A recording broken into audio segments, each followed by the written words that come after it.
What is up, guys? It is the Sportster Bradley Walker, and welcome to the Walker Report, part of NGSC Sports Guys. Remember the website, it's ngscsports.com for all your current sports content. We are also part of Mancini Media, the Game Winner Sports Network, and Snowman Multimedia Sports. Welcome in, guys. Happy Thursday to you out there. Couple quick updates. I was finally able to get the show from a couple weeks ago off of LinkedIn. So that has been taken down from the show where we kind of had a live argument on the air. But the interesting part about that is I deleted the post and I had 190, a lot of impressions on LinkedIn on that post, and I can't understand why people found that entertaining. Maybe it was our guests. Maybe people like Bob. I don't know offhand, but I was able today to get rid of that post off of LinkedIn. So that show from 2 weeks ago is in the rearview mirror. Might have Alex on next week. I don't know offhand. We were supposed to have a guest tonight, and he got sick. He has the flu. Also, guys, too, I didn't know this until yesterday. He is actually in South America. He's in Buenos Aires. So it's going to be, I think he's like an hour ahead of us or an hour behind us. I'm not 100% sure what the time zone is or down there, but he will be on next week to talk about the book that he wrote about Lance Armstrong. So he'll be on next week, talk about that. I also have the gentleman who helped me get the Pinellas Park High School announcing job also coming on in a couple weeks to discuss everything going on with that. Little misunderstanding about what was going on with that, but I think I ironed it out. I'll find out in August when the season starts. I've had a pretty interesting week with my car not getting fixed until probably after the 4th of July. And it sucks not to be able to go anywhere or do anything other than unless it's within walking distance. And it's getting old to ask people for rides. So that's just me. I'm having a bad week. Just thought I'd lay that out there. Let me welcome on my three great co-hosts, and then I'll go ahead and do my sponsors. Gentlemen, good evening. Good evening. Good evening. Okay. Get into the sponsors as well before we roll. The show is sponsored by creatingzenspaces.com, the local choice in St. Petersburg, Florida for house cleaning, organization, decluttering, and pet sitting. It's about finding the peace within you and adding comfort to your life.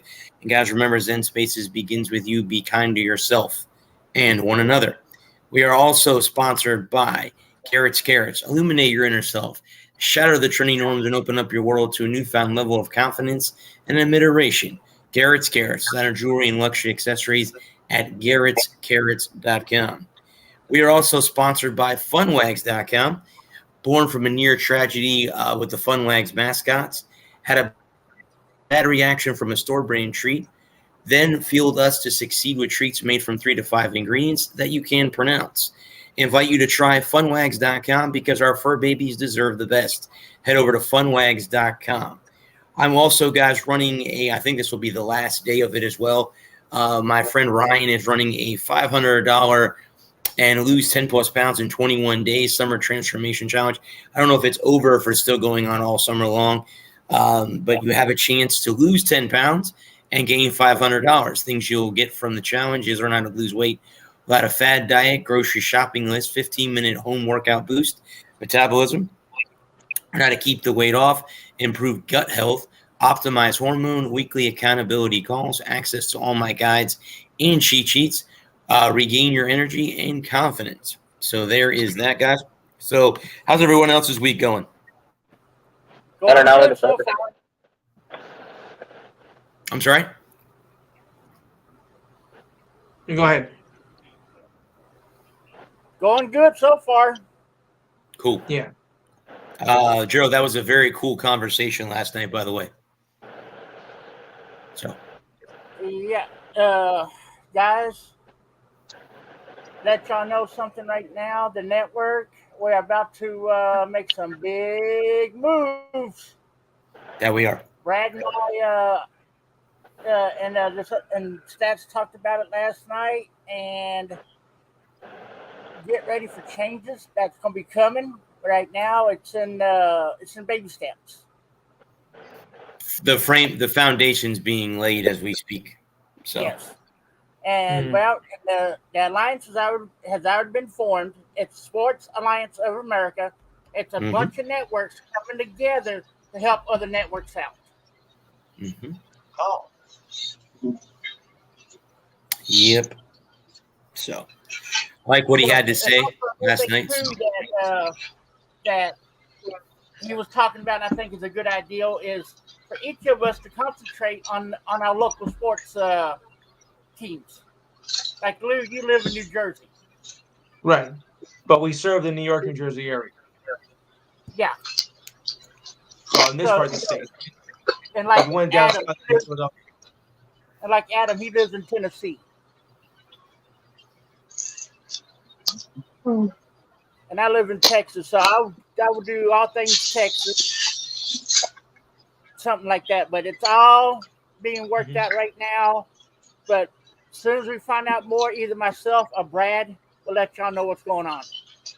All right. Yeah, it's nothing. It's nothing like with a past network or anything like that. Nothing's being, signed or anything like that. It's kind of to help boost all of our YouTube channels to get more followers. Obviously, building an audience, getting ad revenue from YouTube, and stuff like that. And say one of us misses a show, maybe somebody can fill in. I can give the reins to Adam when I'm not here and let him run the show for that week or whatever, or Lou himself, because Lou has his own show, or Gerald, you could run my show if I'm not here for that week. And then you guys can take a day off, if you don't want to be here. I mean, Gerald took a night off tonight because he was talking to his future sponsor. That's fine too. So there's ways around that. And if, my opinion is if there's two of us missing off the show, so say say I'm sick and Adam's we won't do a show. There has to be at least three of us here because it's hard to do it with just two. It really is. It is hard to do with just two. So if two of us are out, there won't be a show. That's sounds fine to me. And I'll let Stats know that if there's two of us out, then we won't have the show. That's how I'll do mine. Now here's something else that we discussed also, guys. That if there's two of us out, and we can always run a pre-recorded show from last week. Yeah. We could run the show again, put the other show back up for a second week and see if we can get more views the second time around with posting it up like that too. So, Sure. Sorry, guys, I've been eating. It's okay. Fortunately, I'm wearing the loser of the College World Series. All right. How did y'all lose that World Series, Brad? Well, it's because LSU scored a bunch of runs in Game 3. I was about to make a smart ass comment too. To say the other team scored more. The funny thing was the only game that was actually fun to watch was Game 1. Because the other two games were blowouts. And, And the only time I blow out, the only time I blow out it's good is when you're on the gun end of it. Correct. Speaking of blowouts, I watched. It did not go as well as I thought it was going to go. That game, that soccer game last night, U.S. versus St. Kitts. U.S. dominated that game. Yeah. Is this the men's or women's? Men's. Wow, shocking. They actually won something, huh? Yeah, they're not a bad team. I'm joking. I'm messing around. There's one play of the game I'm still laughing about. I know I shouldn't be laughing about this, but It's funny. Anytime it happens, this is funny. This has got to be the funniest thing if it does not happen to you. But if it happens to you, it's not too funny. A fake kick player was going down to block the ball, and a U.S. team player kicked the ball and hit the guy right in the jingle bells. Yeah. Gotcha. Well, there's nothing quite as funny as a trauma to the groin, boys. Yes. That's gonna hurt for a while. That is very true. Oh, I mean, I go back and watch that over and over and over. Well, I think what makes it so funny is that we've all got caught between the legs before at one point or another. Mm-hmm. And what makes it so funny is like you're like so grateful it's not you. Like if it was you, then it's not funny anymore. It's not funny. It was never funny. It's not funny. But when it's somebody else, it's the funniest damn thing I ever did see. Yeah. And the trainer for the St. Kitts team is a woman. Now how are you gonna let a woman examine your jingle bells? That's the only way to do it.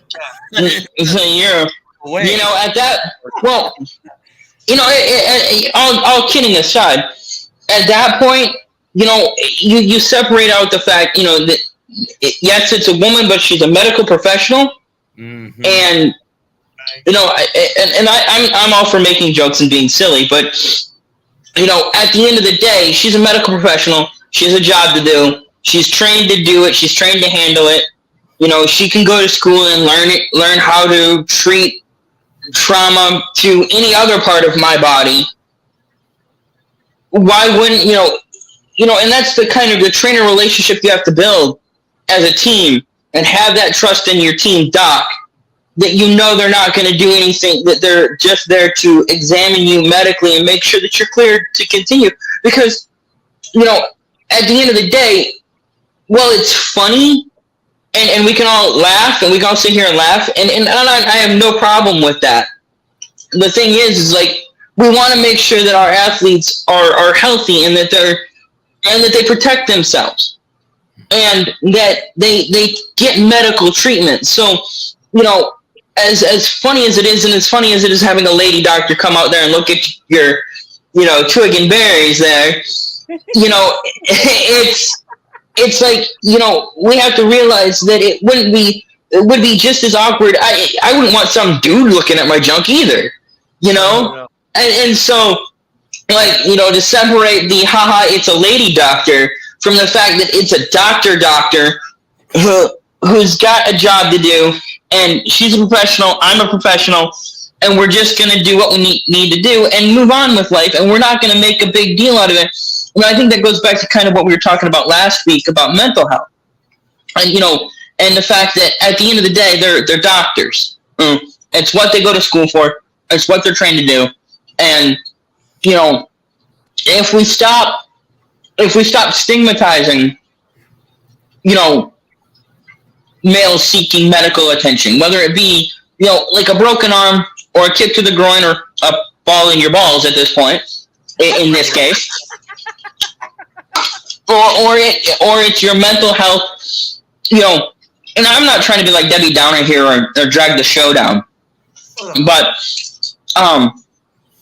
when I get, every time I see an opportunity to harp on the mental, whether it be mental health or physical health or, I've got there's some medical things going on in my family right now, and they're being handled by doctors, and prognosis is good. But, and so the thing about it is that, if you take the steps to prevent, exercise, eat right, and have fun, and I think that's the biggest thing, is that you can be as healthy as a moose and get hit by a bus, and well, you're just as dead as the moose would be if it got hit by a bus. Mm-hmm. So, don't forget to enjoy life. At the end of the day, we bang on about, we bang on about mental health, we bang on about physical health, and, and and eating right and exercising and being healthy. And that stuff's all important too. But that piece of cheesecake isn't going to kill you. Unless it's got razor blades in it, then you need to find the chef and have a talk with him. Yeah. That thing Hey, that the razor happened blade in the last cake. night at the US Ugh. game. Someone put Everybody razor- ever seen in a movie. Who watched the newest Longest Yard with Adam Sandler in it? Watch it today. I watched it today. Big dude goes, I did. he's like, "Ow, my balls!" Hits the referee. He hit the referee. He goes, "Should I aim for the left nut now? Should I aim for the left one? Why don't you call?" I'll teach you anything you want. Just don't eat me. Cannibals. The one that played that big dude in there. The one Turley. that said that. Yeah. That was the great Khali. Yes, it was. Mm. Correct. Yeah, he plays Turley. I like when he goes, "If no one hits me, we'll play ping pong later." Yeah. You will. We'll play more ping pong later. But yeah, I mean, Lou, did you watch the game last night? I'm gonna be right back. Did you watch it, Lou? Yes, Did you see that part I'm talking about? I think I did. Yeah. I shouldn't be laughing because the man was screaming in pain, but it was funny though, because 1 minute And that's gotta hurt. he's going across like this, then the next minute you see him reach down and go down on the ground and screaming. Well, how would you feel if it happened to you? Hey, I don't care. I don't care how big of a guy you are. You get hit down there, you're going to go down. Mm. I've been hit there with a volleyball. I slid off a bicycle. These old shrimp bikes. Brad knows what I'm talking about. The one that had the crossbar that goes across it, the Mhm. banana seat. Well, me and a couple of my buddies were out jumping ramps with them. I jumped the ramp, slid off the seat, and Jesus. I could feel that one all the way from here. So could I. Oh my And- Lord. I didn't know to cry, breathe, or what. I'm just in there going, Just both. Just at that point, just do both.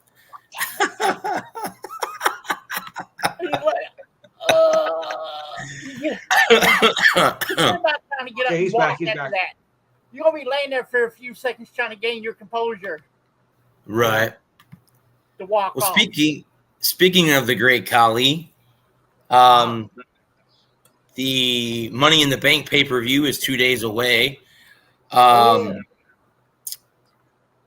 I'm supposed to go watch it with my buddy, but I don't know how he is doing. He hasn't answered me or anything, so I have no idea what's going on. But here are 7 bold predictions. This is from GiveMeSports.com, but these are 7 bold predictions on what might happen at Money in the Bank on Saturday. Let me scan down here. Let's see. The women's Money in the Bank ladder match will be won by Io Sky. So that is what they're predicting. I disagree. It's either going to be Becky or Trish. The next one is Seth Rollins versus Finn Balor, and they have Seth Rollins pinning Finn Balor to retain his title. I that's agree with that one. Seth's they going to How about retain that? it. How about that? Gunther versus Matt Riddle for the Intercontinental Championship. They have Gunther pins Matt Riddle to retain his title. I agree with that because Gunther's just he's a monster, man. That man, Go ahead.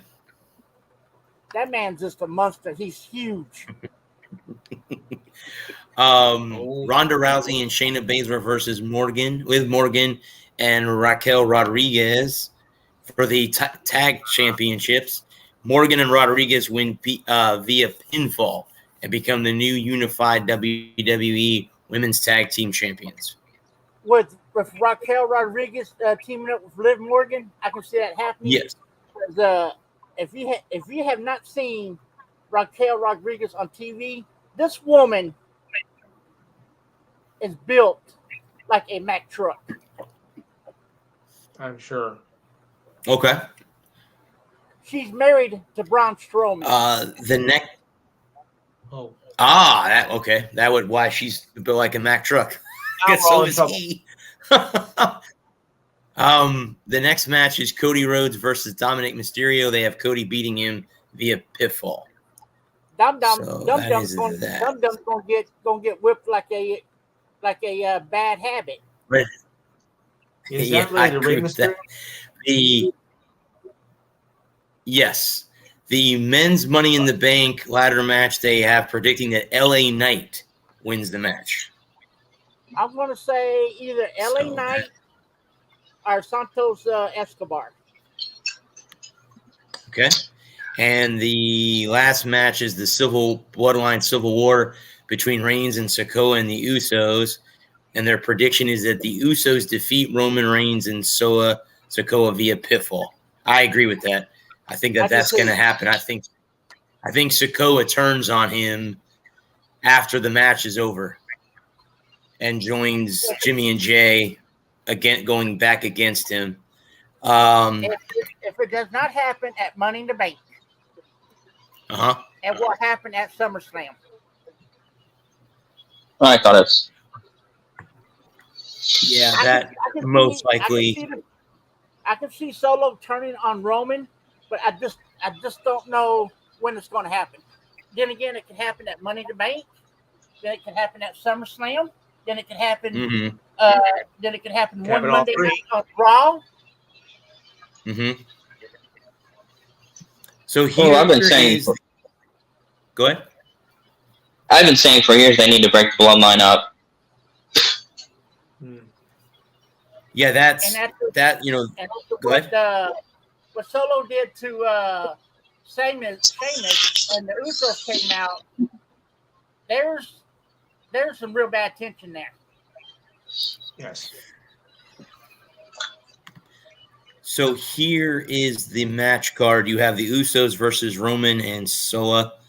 The men's Money in the Bank is Ricochet, Shinsuke Nakamura, Santos Escobar, Butch, LA Knight, Damian Priest, and Logan Paul. The women's Money in the Bank.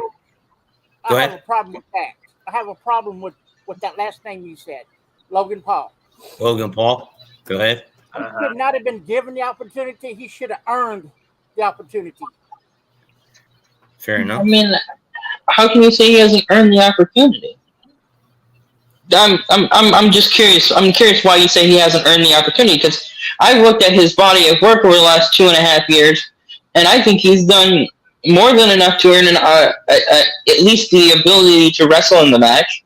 I don't know if I would give him. I don't know if I would put him over the top yet, but I think he's at least earned. And okay, and let me put it to before I let you answer. But let me put it to you this way: who would you put in over Logan? Who deserves Logan's spot? What I mean by that, Adam, is he should have wrestled one of the participants that was already in the Money in the Bank ladder match to get himself into that match. So, let's say if he beat Ricochet, he would have been in and Ricochet would have been out. How do they set it? Isn't it just kind of I don't know how they determine who gets into Money in the Bank, because isn't it just kind of like they pick 6 dudes at random? There's like 3 automatic. It's a qualifying match. Okay. So they pick a few male participants and a few female participants,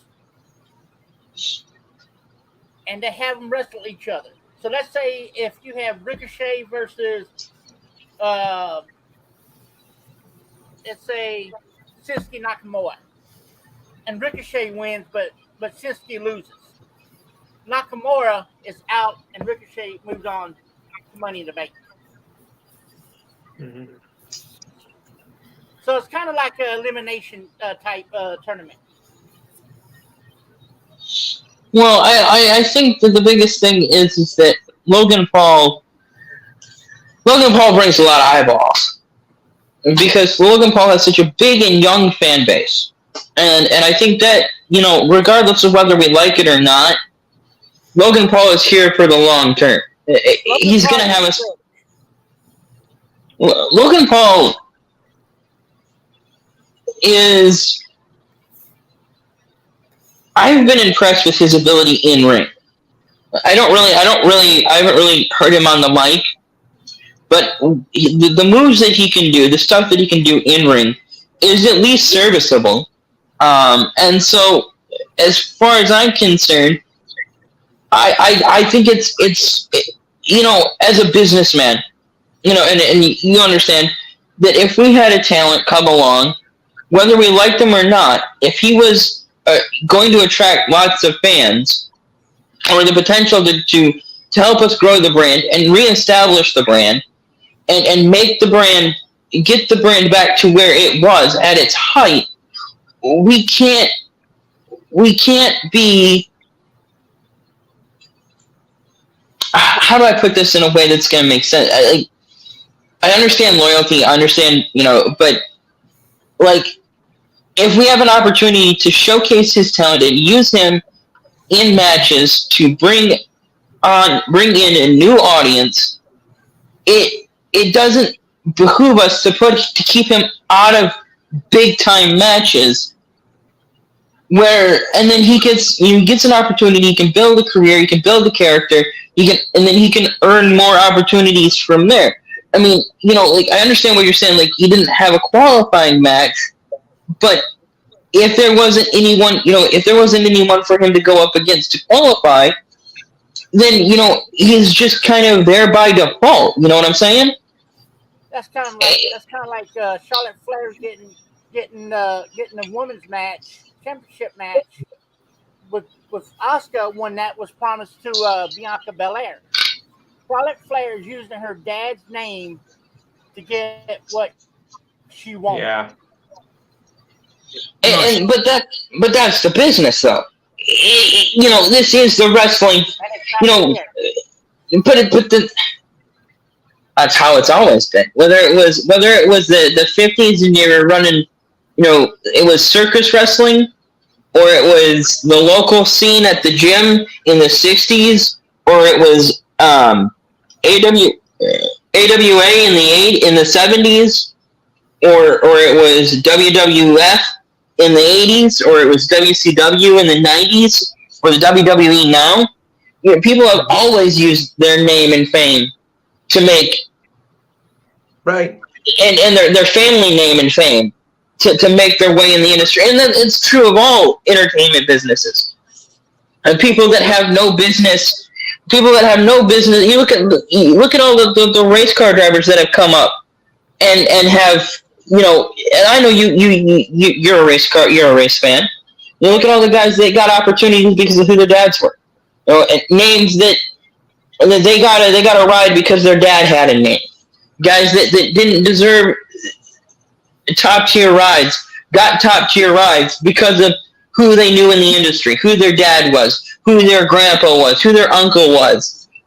And the same thing is true in the wrestling business. It's just business. At the end of the day, it is just business. And is it fair? No, but life's not fair. Put on a helmet. Speaking of that,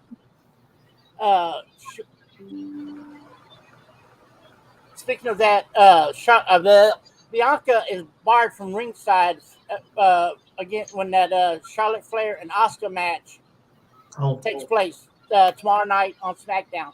But I got a funny feeling Bianca's going to interfere with that match, and that's going to cause a triple threat match at SummerSlam.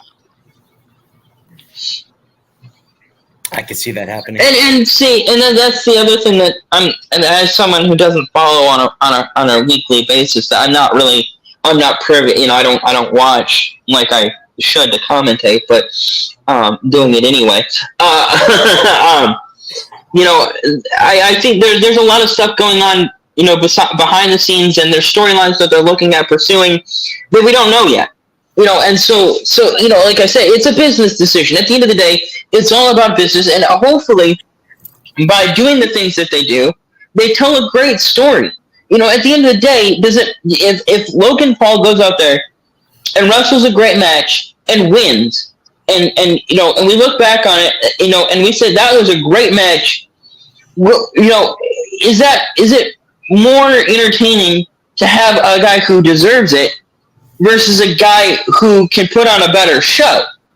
If a guy, let's say Timmy Timerson deserves an opportunity, and Logan Paul, Tim Timerson's been, an indie star for 10 years, like a Daniel Bryan, for want of an example. Daniel Bryan's been carrying everybody's bags, working his butt off, doing all the things that he needs to do, and he hasn't gotten a shot. And Logan Paul comes along, and he gets a shot. Is it fair to Daniel Bryan, a guy who's paid his dues? No, but that's the business. And when you get into the wrestling business, if you don't know that people are going to come along with money, with a name, with sponsors, and if you don't anticipate that, you're going to spend a lot of nights on couch surfing in a lot of your friends' basements and in apartments, and you're going to have a miserable time. Because at the end of the day, it's not about, you might be a great wrestler, you might be great on the mic, but if you can't find a character that can work for you, you're just another guy.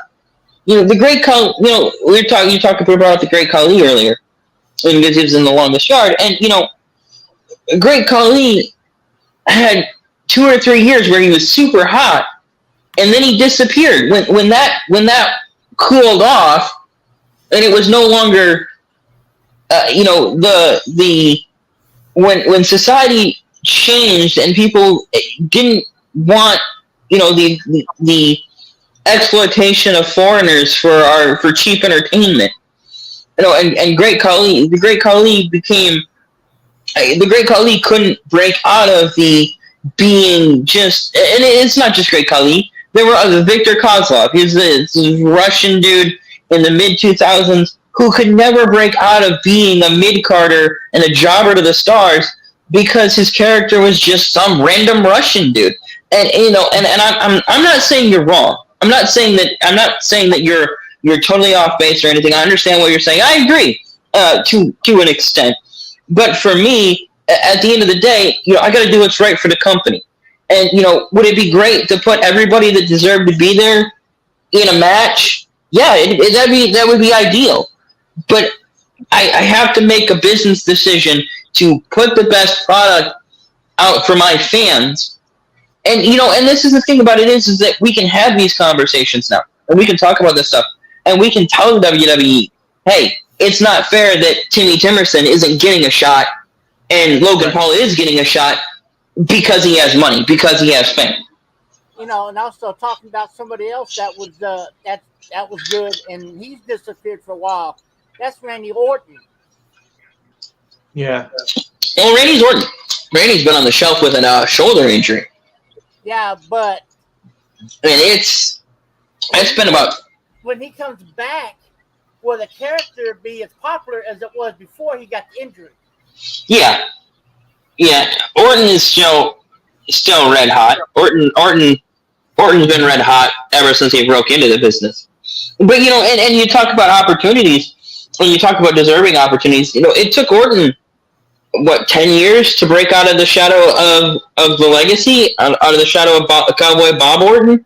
When Randy first broke into the business, when he was a punk and a thug, and he was this problem child who couldn't, he was so violent and angry at everyone and everything that he watched out of the Marines, and that was the joke at the time, because it was big because I'm a lot younger than you guys, so I was a kid when Randy Orton was first coming up, and that was the joke that me and my friends, he's so crazy that he is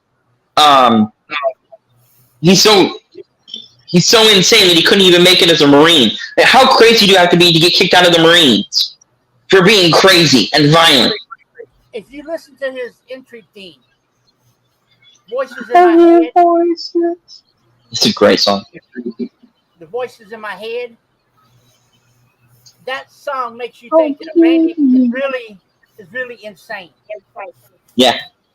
Yeah. It's one of my favorite themes of all time. You know, either you hate Randy or you like him, but you got to respect what he's done. Yeah, and I think that's the thing. I understand, and that kind of parallels with what you were saying about earning your opportunity. And my thing, at the end of the day, I understand what you're saying. He didn't wrestle a match to get there, but my question is, who deserves it more? Is there someone that didn't make that and again, to kind of kind of for want of an example, I think about Kyle Trask and down in Tampa, and looking at him, he's had 2 years to learn that system, and they brought in Baker Mayfield, who most people would consider to be an inferior option. So what does that say about Kyle Trask? Well, he has this golden opportunity to take over for Tom Brady and guide that team in kind of a rebuilding, a reshaping, a reloading phase. And does somebody deserve an opportunity just because they're there? And I can hear the dissenters saying, well, Logan Paul doesn't deserve an opportunity just because he's there. And I get that, and I'm not saying that they're wrong, but I think that there's a lot that we don't know about. There's so much stuff that we don't get to see, we don't get to hear, we don't get to sit in production meetings, we don't get to sit in on the conversations that the wrestlers have. Maybe the other 5 guys were like, we really like working with Logan Paul, and that's who we want in this match. That's who we want to work with. He delivers great spots. He's got great energy. He's really fun to work with. He works hard. Those kind of things that we don't know, we don't see, we don't hear until years later when the things have come out. There are guys that like people will say John Cena won't lay down for anyone, but then you listen to people talk about working with Cena and you're like, oh yeah, Cena's great to work with. There was no one I would have rather worked with more than Cena. So those are the kind of things that make me pause and wonder what exactly led us to the place where we're at, where a guy who may be less deserving gets an opportunity over a guy that's more deserving. Not to mean to change the subject, but I want to get Brad's take on something here. You heard about LSU, right? Being suspended from the basketball team and football team. Yes, for past from Les Miles and all them, that. Yes. Now, I have a question for you. Do you think that's going to hurt their recruiting? I don't think it'll hurt the recruiting. The only thing the problem is I think we kind of discussed that last week, that the funny thing is it's not hurting them. Do you think Les Miles gives a rat's ass that he got all the wins that he had at LSU? No. It's hurting the current LSU Tigers or the future LSU Tigers. It's not hurting them. The players. That's what I mean. Would it hurt the future recruiting classes that are coming in? I don't think it'll hurt. Well, it'll hurt recruiting because they're going to have less scholarships for a little while. But other than that, I don't. I mean, is Brian Kelly going to be? No. I mean, they were a good football team last year. They had a lot of people coming back. They start the season playing FSU, so it's not like, I could still see them being on top of the SEC West as in the final year of the, split conference, because it won't be like that next year when Texas and Oklahoma come to the conference. But I don't think it'll hurt it won't hurt recruiting. That's not going to hurt. What else does the suspension include Because I didn't. The only thing I heard was that being suspended, but I didn't get the full details on it. I'm not sure. I don't know if they're. I doubt that they are not allowed to play in the playoff. I doubt that because I haven't heard anything about that. Yeah, I think it's just the wins that they accumulated during Les Miles' tenure, and they never won a national championship.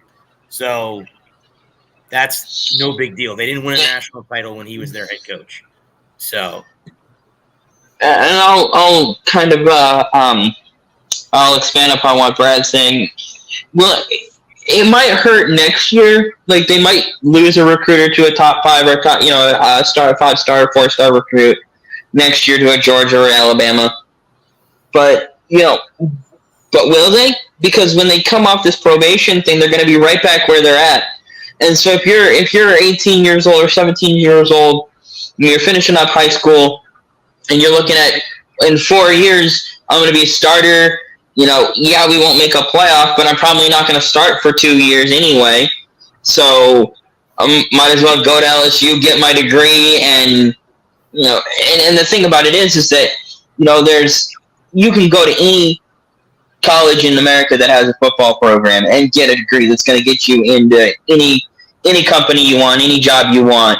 That it's going, if you go to LSU, whether you go to LSU and you play your 4 years and then you have a 15-year Hall of Fame NFL career, or you play your 4-year, you play 4 years at LSU, you never see the field, and you get a degree from LSU, you're going to have the opportunities that you have in the business world are going to be just as good as anywhere else. So at the end of the day, I don't really think it'll affect recruiting.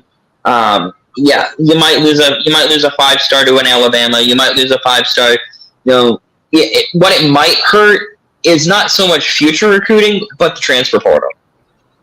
Yeah. Because the guys in their 5th year of eligibility that are looking for one more shot at a title, or a shot at a title, or a quarterback that's looking to transfer, that they want to go to a place that can win a title, and that they can boost their draft stock. And so that might be where it hurts them for the foreseeable future. Talking about quarterbacks,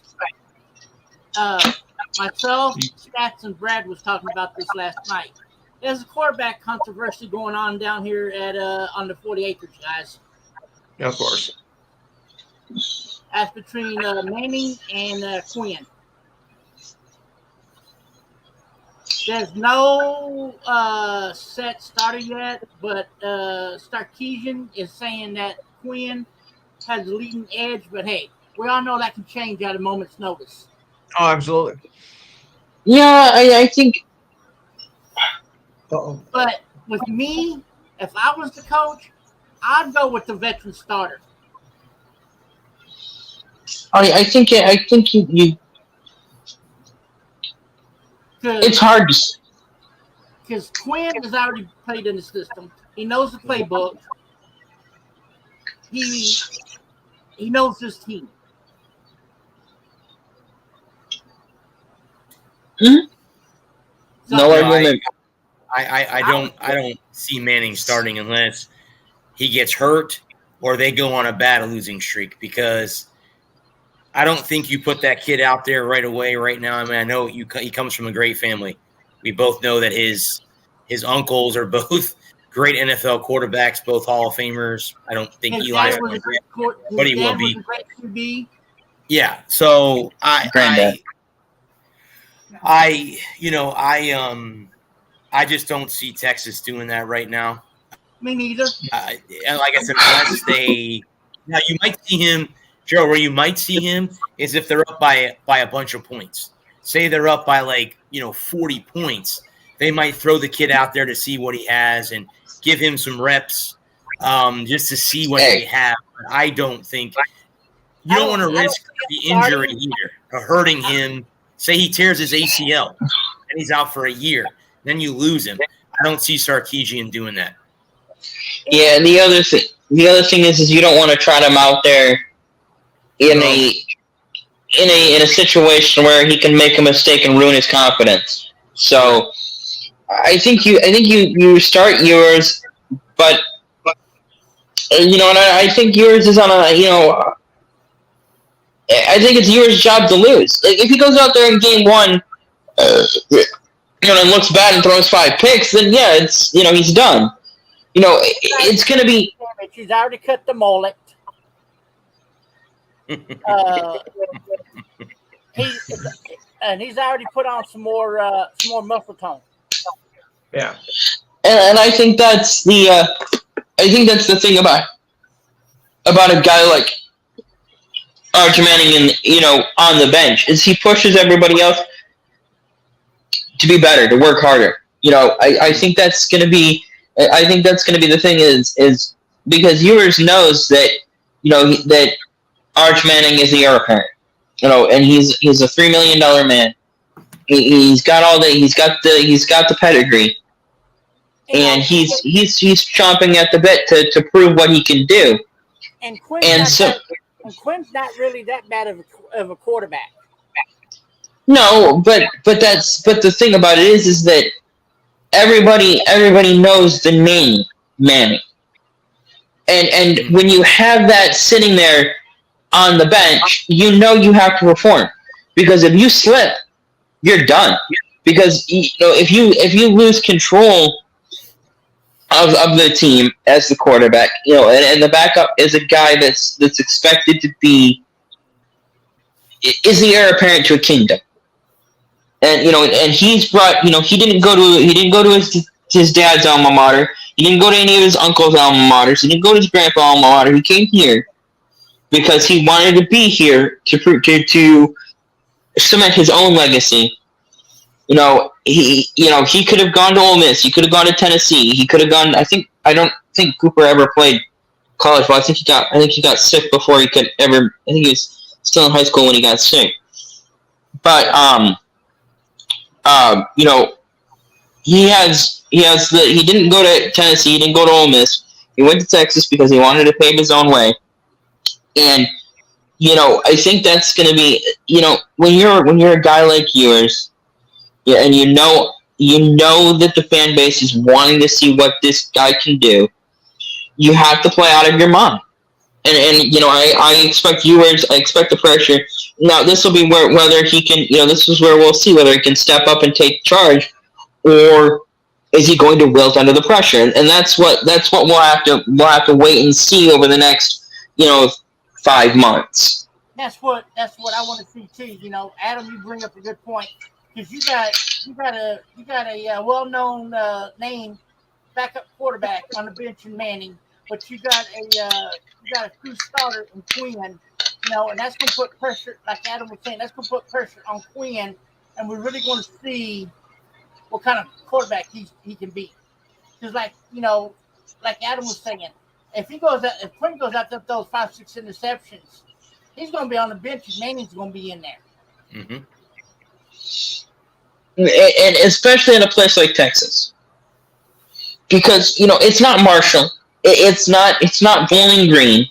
This is not a place where you can fly under the radar, and just have a nice career. He's not at Miami of Ohio. He's in Texas, and there's football, and then there's football, and then there's football, and then there's football, and probably God, family, and football. And that's how it goes down in Texas. Friday night lights, Saturday night lights, Sunday afternoon. And football is king in Texas. It is. And and Texas is the most American state of American states. And football is the most American game of American games. And, yes. When high school football is next to religion. I think it's a little bit above religion at this point. Yeah. I mean, and if you go through these small towns on a Friday, let's say if the game starts at 7, you go through these small towns on a Friday night around 5, between 4 and 5. You ain't gonna find nothing open. All these mom and pop restaurants, gas stations, the hardware store, all that's going to be shut down, and the owners and the employees are going to be at the local high school football stadium waiting to start. There are high school football stadiums in Texas that have 85,000 seats. Mm-hmm. Yes. Not that I know of. I'm sure there are. I swear there was a U-Tree video. He was talking about a high school stadium down in Texas that had 85,000 seats. It's insane. Yeah. I I wouldn't be surprised. Abilene Christian or something like that. It's up near Odessa, Permian area. Yeah. It's insane, and they packed it out too.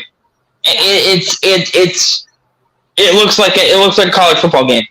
They packed the sumbitch out. If you ever watch that movie, Varsity Blues, Mm. Paul Walker in it. Oh yeah. Mm-hmm.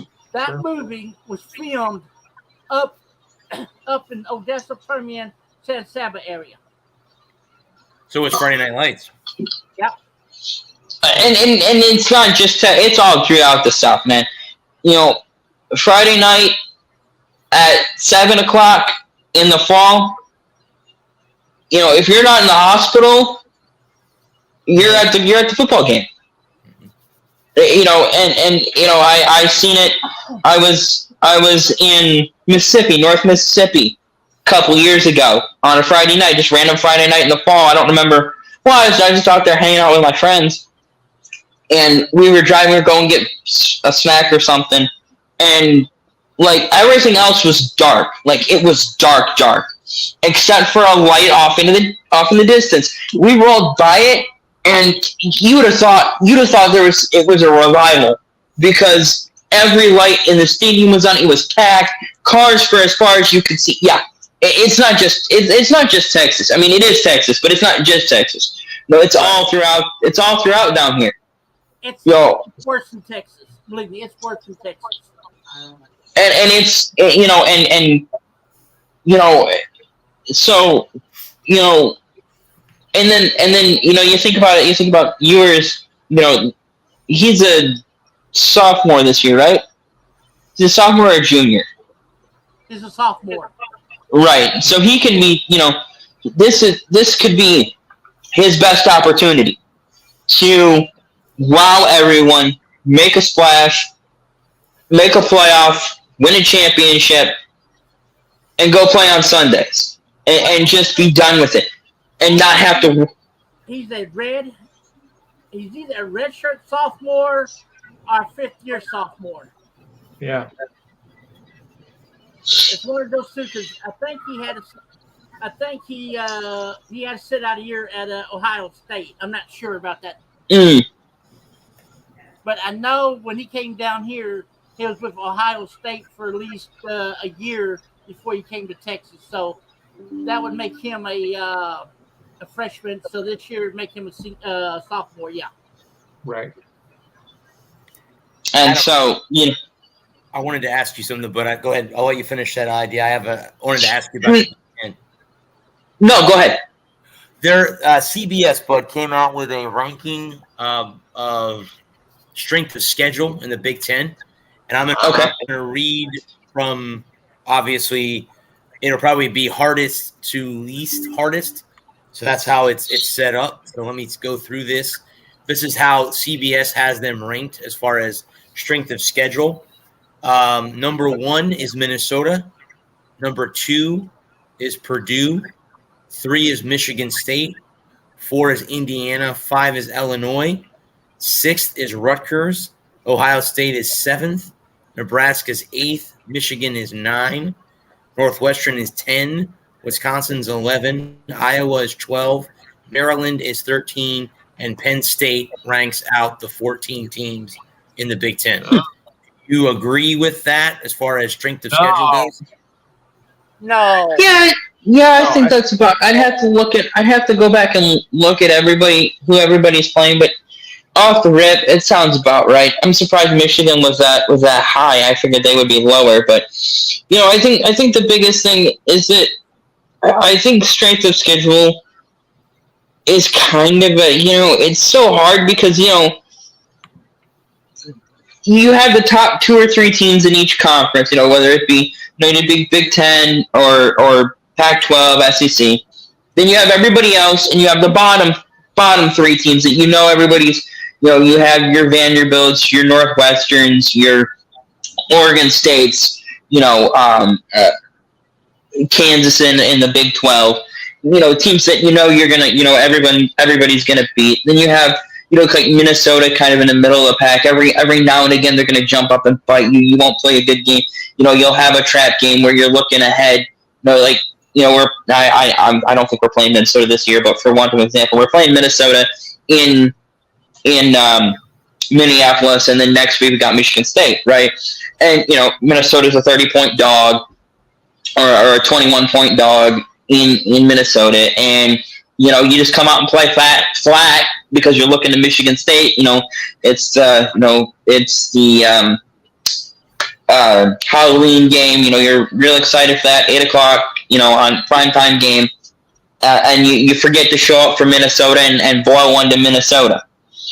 So I think strength of schedule is kind of it's a metric. It's just another metric, but I don't really put a lot of stock in strength of schedule, because you look at TCU didn't have a great they didn't have a really tough schedule, and yet they beat us in the playoff game. We played later in the year, we played a much stronger schedule than TCU might have played. And yet they came out and played better than us. I mean, and so I don't put too much stock. I mean, is it better to play Florida, Georgia, LSU, and Arkansas? Maybe, but I mean, is that any more difficult than playing in Texas, Oklahoma State, and Baylor? Every other year Baylor is good. I mean. So I mean, I don't put a whole lot of stock in strength of schedule, especially not in July. Because we don't. Last year Notre Dame lost to who the hell did Marshall? Lost to Marshall, for Christ's sake. So I mean, and then they go and they get things figured out, and they go on a run and they win their bowl game. I mean, Tennessee beat Alabama and then lost 2 weeks later to Vanderbilt. I mean, who would say? And then they play great in their bowl game. I mean, strength of schedule is just another. It's just another metric that you can kind of gauge where your team might be at, but you never know who's going to find who's got a diamond in the rough quarterback or running back that's going to have a breakout season. You might have a linebacker that's flying under everybody's radar in spring ball and in fall camp, who comes out and has 15 sacks and 8 picks and 101 solo tackles and 25 tackles for loss, and he just lights everybody up, and your defense plays out of its mind for a year, and you go on a miracle run, and you make a championship game, a la TCU. Max Duggan, who nobody predicted would be a championship quality quarterback at the start of last year. A team that could sneak up on anybody. Look at Florida. Florida's got to reset this year. That doesn't mean that they can't come out and, that quarterback they got, who they're going to start this year, he could be the next, he could be the next Tim Tebow. We don't know. They have the hardest schedule in the SEC. The next 2 years, Florida's got the hardest schedule. The next 2 years. They could go 4-8. And the 4 games they win are the hardest. When they beat Georgia, they beat Alabama, they beat Arkansas, and then whoever the other one might be, and they lose to Auburn, and they lose to Vanderbilt, and lose to Kentucky, and and you never know. The 4 games that you expect them to struggle in, they go out and win, and the 4 games that you expect them to win, they struggle and lose. I mean, they almost lost to USF, for Christ's sake. Yes, they did. I was there. So for me, strength of schedule it's a barometer of your team's how good or bad you're. Of course, just about everybody gets 3 soft games every year. You get 3 your 3 non-conference games usually you have one top opponent and you have two cupcakes. You got two gimmies and a more of a challenging opponent. Some years you have three gimmies. Some years you got two tough games. So it's all a matter of where we are. We're at the end of June now. We're gonna flip the calendar over to July on Saturday. And we'll be one step closer to college football in August. In August, beginning of September. It's gonna be hot for the next couple of months, then it's gonna finally cool off again, and then it's gonna get cold, and then it's gonna warm back up, and it's gonna be hot. And I mean, that's just it's cyclical. I mean, that's how these things work. And then next year we'll be looking at the toughest schedules in the Big Ten, and Right. and you get some tough games, you get some soft games. You got tough, soft, tough, tough, soft, tough, tough. Gone mad with power. Of course I have. You ever tried going mad without powder? No one listens to you. Right. I'm going to list, guys, the top 10 quarterbacks that are returning this year, starting at number 10, going to 1. This is from 224/7 Sports. So these are the 10 quarterbacks that are coming back to their teams. The first one is KJ Jefferson at Arkansas.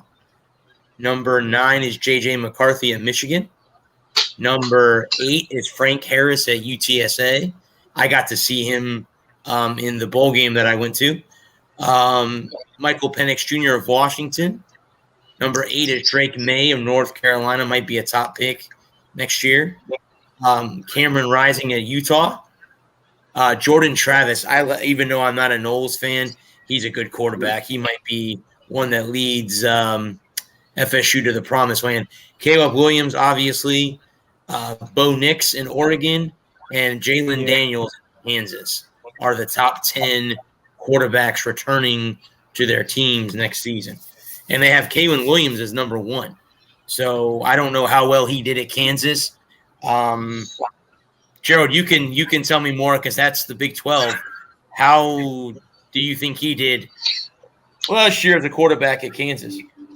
Kalen Williams is the quarterback that they said that was the top returning quarterback in the country to his team. Quarterback for Kansas State, right? No, Kansas, the Jayhawks, not K-State. I think they got that one right because he's going to be back. He's coming back. He's going to be better than what he was last year. Don't be surprised if we see Kansas playing for the Big 12 title. Okay. I know. Me and Adam have had talks about JJ McCarthy. I want to argue that because I don't think 9 is fair. Because I think I don't see how Bo Nix or Penix are better than him. Sorry, I don't. Bo Nix has been so overrated his entire career. I agree with you. They've blown smoke up his ass, or my ass. Don't piss down my leg and tell me it's raining about this kid because I've never been impressed with him. And Penix sucks. He's terrible. And whether he was at Indiana, he was garbage at Indiana. He was god awful at Indiana. And I don't know how you can put J.J. McCarthy at. I would have him at probably 6. And just move him to 6, move the other guys down 1. And this is not, a little bit of a homer hat here, but, I take my L's. I sit here and say he didn't play great in the championship, in the playoff game.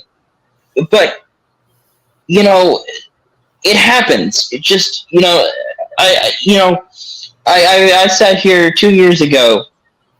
What would have been the first week of November, 2021. And I sat here and I said, just another disappointing loss and a long string of disappointing losses. And if you had told me 2 years ago that we would have been a top 5 team with back-to-back wins over our arch rival I would have said you're crazy. I would have said there's no way. The wheels are coming off. Well, we're done. I mean, we've seen this song and dance recital too many damn times. And whether it was 2016, 2017, 2018, 2019, the debacle that was 2020, and now we're sitting here in July, almost July of 2023, and I'm so looking forward to college football this fall. So looking forward to college football. I got a question for you. With Deuce Vaughn leaving Kansas State, Okay. do you think that's going to hurt their running game, or do you think it's going to actually? Well, it can't help. I mean, it's because I really don't know Kansas run game. Oh, they were I don't know their current run game because they were really good last year. They were great last year. I mean, they were top 5 in the country all year, but it's hard because I don't know who is waiting in the wings. It's one of those things like, where you would think that it would be worse, but it could be better. It could be the same. It could be worse. It could be slightly worse. It could be really worse. It could be way better. They might have a guy go off for 3,000 yards, be the first back in college football to run for 3,000 yards. I mean, I don't know. I took my crystal ball and I put it in the shop in 2020 with the NCAA tournament, and I've left it there ever since because it's just being a prognosticator is not my bag. Looking into the future. Was Kansas State's workhorse? Yeah, recruiting and the running game coordinator and the running backs coach. There's so many factors that go into what and the offensive line that he had in front of him. Did we lose Gerald? No, I'm here. Okay, you just look like you froze up. I love the X's and O's. And this is my favorite part of sports is the X's and O's, and the nitty gritty of what makes a great player great is work at the end of the day. The greatest players in the game have both talent and work ethic. You can be talented and have no work ethic, and of course have a Hall of Fame career. But if you have talent, you can have no talent and work ethic, and of course have a Hall of Fame career. But the guys that get remembered, the guys that are considered the best who have ever done it, both have talent and work ethic. Whether it be Kobe Bryant, Wayne Gretzky, Dale Earnhardt, Emmitt Smith, the guys that for as good as they were, what made them great wasn't just the fact that they were so talented, but is that they never quit learning. They never quit studying. They never quit working to be better today, tomorrow, and yesterday, today, and tomorrow. That they tried to do one more thing every day to make themselves a little bit better, a little bit smarter, a little bit stronger, a little bit faster. And the fact that you can ask me if K-State's running game is going to be good. I don't know. I'm just straight up honest with you. I don't know. I don't follow K-State very closely. Right. They could very well have an excellent running game next year. They could be a threat to run it all over your ass. And I mean, and I guess what I'll say to close this out here is, no matter whether a team is good or bad, if you don't prepare to play that team, you will lose. It doesn't about the work ethic and the other thing.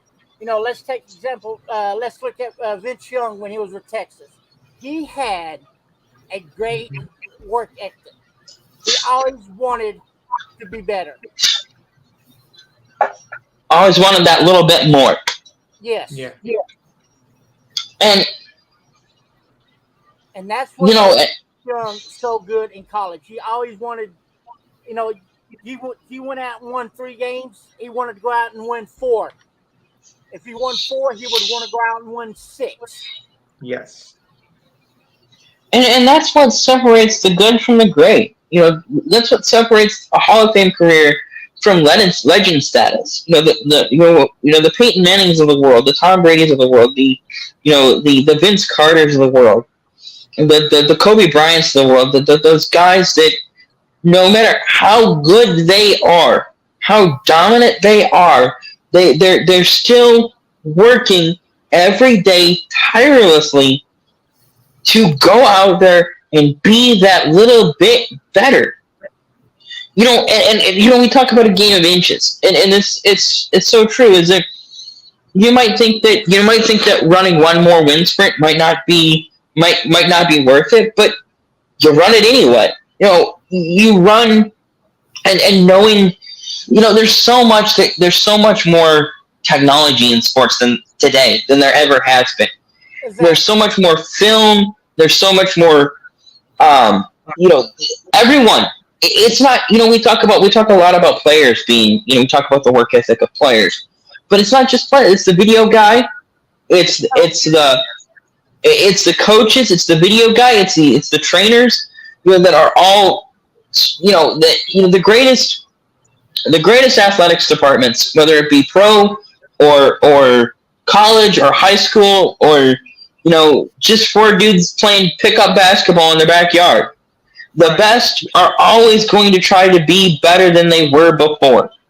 And it doesn't matter whether it's the guy that's handling the balls or the guy that's, you know, whether it's 4th and 1 from your own 40 with 4 seconds left and you need a completion, no timeouts, or it's first down.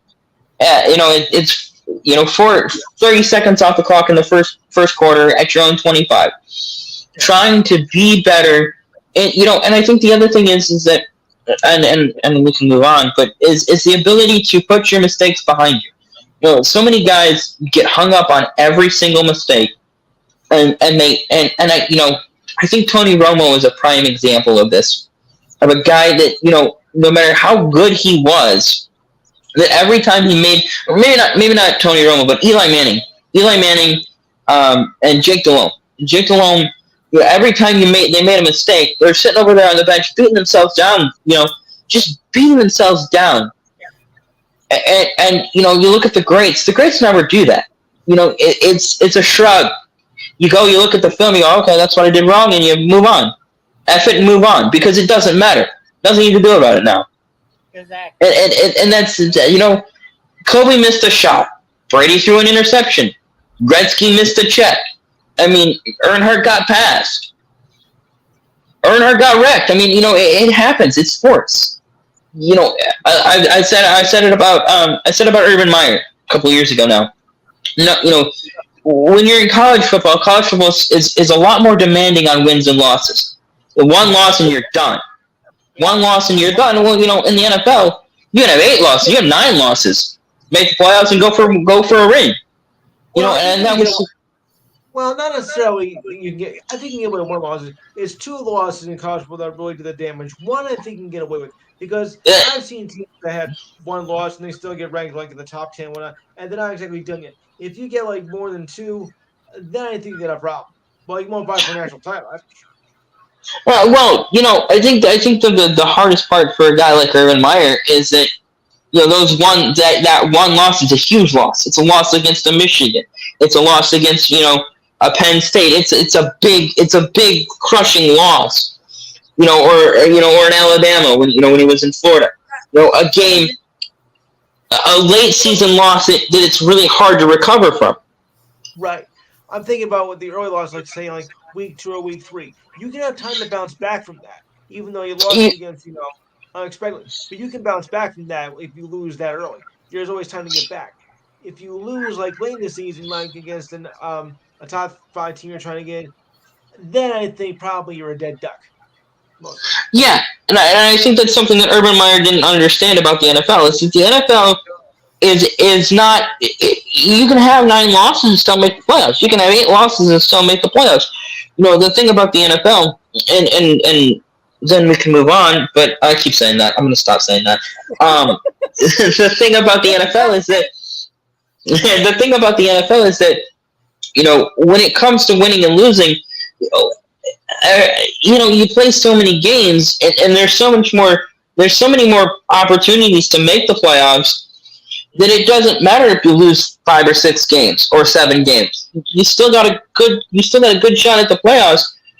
And I think Urban Meyer wasn't able to understand, because I heard him talk about it. I heard the players that he had talk about how he was just pissed off and mad about it when he lost. Everybody else is like, yeah, it's a loss. It happens. Life goes on. When you get to the NFL, you can't win them all. I mean, and that's what I meant by, I think that's what I meant. I mean, I'm sorry, I'm babbling now, but that's what I meant by one loss. In college football, one loss is super detrimental. One loss can be the difference between being second and third and going, especially in the BCS days, when Urban Meyer was making all his hay, because Urban Meyer left Ohio State in 2015 or 2019, whatever it was. And at that point, you were, if you had a loss, it was very hard to overcome a loss. And so when you get into the NFL, Urban Meyer comes from this college background where, it was very, where any loss could be the difference between being third and being first in a final day poll and making a playoff and missing a playoff, or being third and fifth. The difference between one loss could be the difference between being third and fifth. You know what I'm saying? And so I think it was very hard for Urban Meyer to understand that in college football, and Urban Meyer's a bully, straight up. He's a bully. He's been a bully his whole career, and you can't bully grown men who are getting paid. We've all had jobs. If your boss is a bully, you'd find a different job. You complain to HR. I'm a 36-year-old man. I've been in the trenches for 15 years. Who the F are you? Get out of my face. I've been playing this game for long enough. I know what I'm doing. I don't need to be talked down to like I'm an 18-year-old kid. F off. Yeah. And I think the other thing is that, there are certain coaches like a Bill Cowher who just commands respect when he walks into the room. Urban Meyer had Urban Meyer, but Bill Cowher, Tony Gruden, John Gruden, Jesus Christ. Gruden. Guys that could yell, but they had a presence that, they walked in with a commanding presence. They had the football acumen. They could, the guy that could walk into a room, yell you, Jim Leland. Jim Leland is a classic example of a guy that could own a room. Whether it was Pittsburgh, Miami, Detroit, wherever he went, he could command a room. And Urban Meyer, the problem with, Urban Meyer is that he didn't earn the room. He just demanded the room. And that's about all I got. That's okay. No, I had a quick thing I wanted to bring up about F1. I don't know if anyone heard, but Ryan Reynolds has "I hate the Yankees." Okay, then that was Ralph, by the way, Lou. You know who that? Yeah, I know. Okay, F1. Hey, Ralph, do you hate even more about Ryan yesterday? Reynolds has. We can talk about that, Lou. I was going to talk about that. I'm gonna have a field day with this. We'll go to MLB as soon as we're done here. Ryan Reynolds bought into a racing team in F1, so now he. Which team? Alpine something. Oh, Corey Alpine. Alpine Corey. Yeah, he's part of that team. I know he's part owner of a Premier League soccer team. Am I not mistaken? Not only that, he owns a cell company too called Mint Mobile. Yes. He tried to buy the Sens, but they told him no. Yes. No, wait. Is the same Ryan Reynolds as the actor? Yes. Yeah. Correct. I got 2 guys who are growing a soccer team. Deadpool. Deadpool himself. Not only does he Van more Van Wilder than Deadpool at this point. Right. Deadpool. You mean Spider-Man ripoff? Yeah, right. Yeah. And that's all I'm gonna say about that. But yeah, it's cool. Yeah. I mean, it is what it is. I mean, he bought into that, so I thought I'd bring that up because I'm a Ryan Reynolds fan, so I thought I would bring that I mean, it's funny. I mean, he's got more money than God, so I mean, might as well spend it on something. I mean, not all of us can crash submarines into the ocean, so too soon? Too soon? Ryan Reynolds can sponsor our How about the network. open age? I wouldn't turn his money down. I would not turn his. sponsor. If he's listening, Ryan, we would love to have you sponsor our network. Anybody wouldn't want the try to- open age? I'll go to Hey! At this point, I think the four of us could pool all the nickels we can find in our couches and buy the eggs. Well, Lou brought up a good point. There was I got 15 cents towards it. something magical that happened last night, the 24th perfect game in MLB history. Yep. Lou, I'm going to ask you this question because he is the fourth Yankee. Who are the other three that have thrown a perfect game in Yankee history? Okay. Don Larson in the 1956 World Series. That's one. David Wells in 1998. That's two. In May of 98. July of 99. David Conehead. There you go. Those are the four Yankees that have thrown. And who's the only one that's thrown one in a World Series? Larson. Don Larson is the only. That's what he said. Yeah, he's the only MLB pitcher to ever throw a perfect game in the World Series to this day. So there you go. So it was a true perfect game, huh? True perfect game. Yep. Perfection. We had there was not a perfect game. Right, because it was a combined perfect game. It was not. No, this was a true one. He pitched all 9 innings. Runner was on base. If nobody reaches base, it's a perfect game. See, walks. You can have a no-hitter. You can have, people on base and it'd still be a no-hitter because they didn't hit. They just walked. But this was a true perfect game. Nobody got on base. Period. No, I think what he's saying, Lou, is there's been combined perfect games, meaning that a pitcher's left and then someone else has come in. But Herman was the only pitcher. He was the only one that pitched last night for the Yankees. How many pitches? 99. Ooh, he's working quick too. Yeah. Yeah. One the short of. It was quick because it was a lopsided score of 11-0.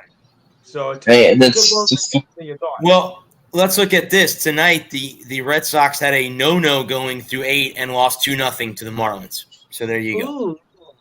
So there you go. Hey. What are we going to lose? So yeah, and I've said it. I'll say it. I've said it before, and I'll say it again. Pitching duels are only fun if your team is winning. Yes.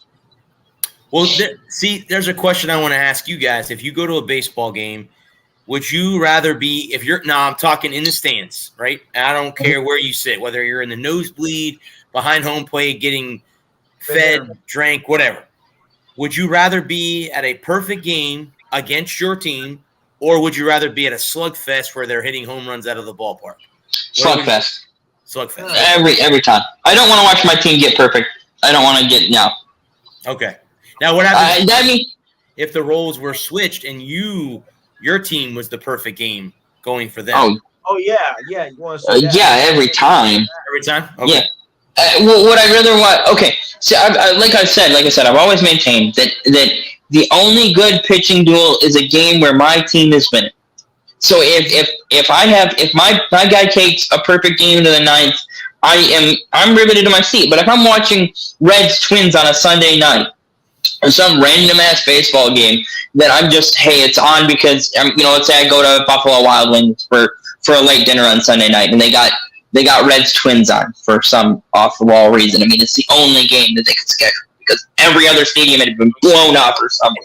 Every other stadium had collapsed in on itself and it was mayhem. And the only game available was Twins Twins Reds. Are they in Ohio or are they in Minnesota?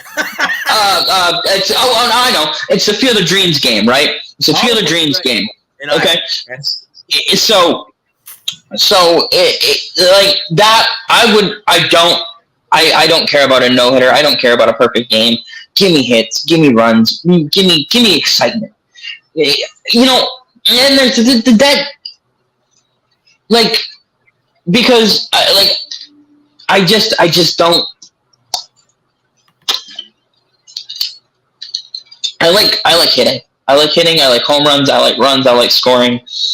Yeah. And you know, a 1-0, especially a 1-0 bad pitch. You know, 1-0 bad hitting game where you're swinging at a pitch 6 inches out of the strike zone and getting all tied up. Yeah, that's funny once, but if it happens 15 times, Mm-hmm. you know, if you're swinging at garbage, you know, if the pitcher can't hit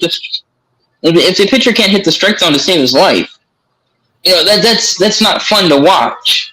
I mean, you know, like Greg Maddux, and you know, for whatever reason, if Maddux and Smoltz were facing off against each other, that would be a great game to watch. That would be a pitcher's duel that like a dream, or Maddux and Martinez in '99.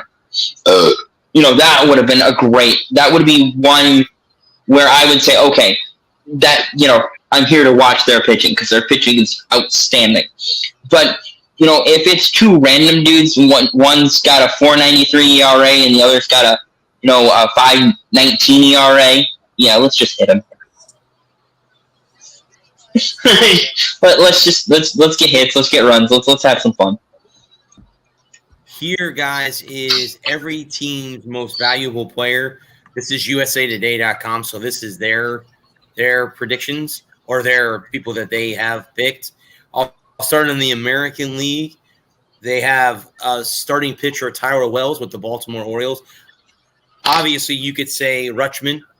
Obviously, we could say Rutschman, but they have Wells, who is pitching deep into games. He has a .09 whip, so that's good. That's one of the things. For the Red Sox, it's Verdugo, who got benched recently. For the White Sox, it's center fielder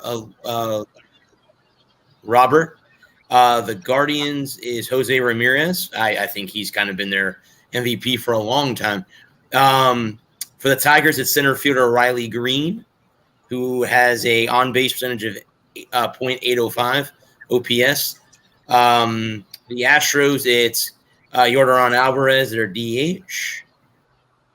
For the Royals, it's Zach Greinke. That's not a shocker.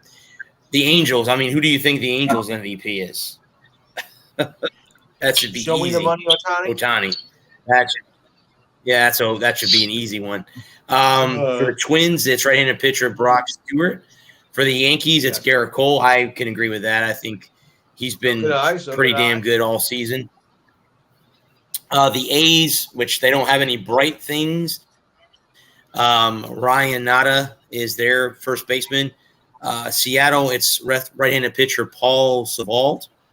For the Rays, first baseman Yandy Diaz. I would agree with that. For Texas, it's second baseman Marcus Semien.